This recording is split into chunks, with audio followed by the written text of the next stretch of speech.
For more discussions, joining us in the studio is Gong, the Vice President of Research and Strategy at the University of International Business and Economics. Happy New Year, Professor Gong. Welcome to our first edition of Global Watch. So, in his New Year address, President Xi Jinping noted the resilience of Chinese economy in the new year. So, how do you rate China's economic performance in the past year, and what are your forecasts in the new year? Well, first of all, thank you very much. Happy New Year. I think President Xi's speech highlights the economic achievements last year. My observation is that even though the last quarter's number hasn't come out yet, but I think the overall whole year growth should be well above the target, which is around 5% set by the central government last year, because the first 3 quarters were already achieving 5.3% growth, and the last quarter, based on all indications in my view, the numbers are actually better starting from October and November. So my projection is that it's going to be a little bit over 5.3%, which is overall above 5% target. I think it is a pretty good achievement against the backdrop of, as President Xi said, conflicts in many places around the world. We are very thankful that we have absolute peace in this country, and that China's overall economy hasn't really been affected adversely, in my view, by these conflicts around the world. So I think we had a pretty good year last year. Moving forward, my hope and my projection is that it's only going to be better.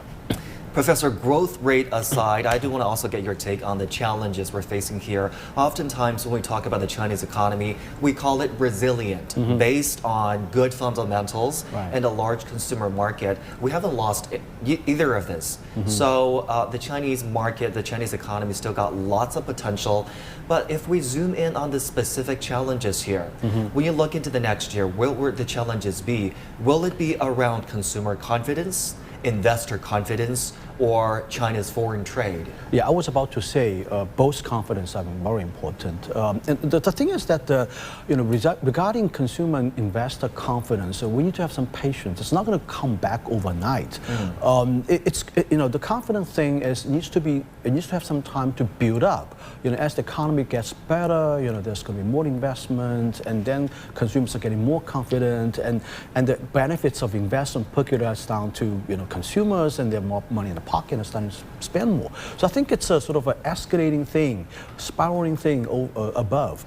So it needs some time to build up. So I think we're starting to see, as I said, we're starting to see these recovery signs starting from October and November, and I think this trend is going to continue.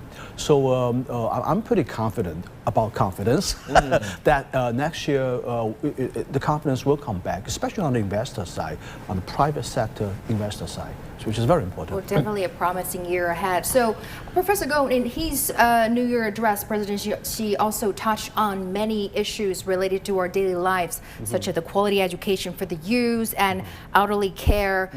He said it is a top priority for the government in the year ahead. So, what is your take on his focuses for the government's work in the coming year? Yeah, I think this is what this phrase called high quality growth is all about. The things he mentioned, elderly care, education stuff, really cannot be measured directly by the GDP figure. So I think our government's objective is being shifting away from focusing just on absolute number, the GDP growth. It's more than that. It's about the quality of that number.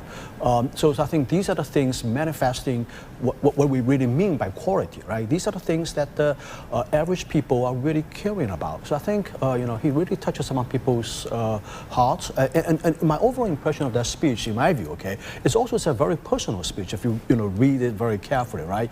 He's talking from his heart. He's talking from the perspective of average person's daily life. So I think it's a very personal speech, and it's also a very, very touching speech. He also said matters to each family are the matters to the nation. That's his phrase. So much. He said it's a country's matter as well as a family matter, right? I think that's very important. Yeah. Thank you so much, Professor Gong, for your analysis. Appreciate it.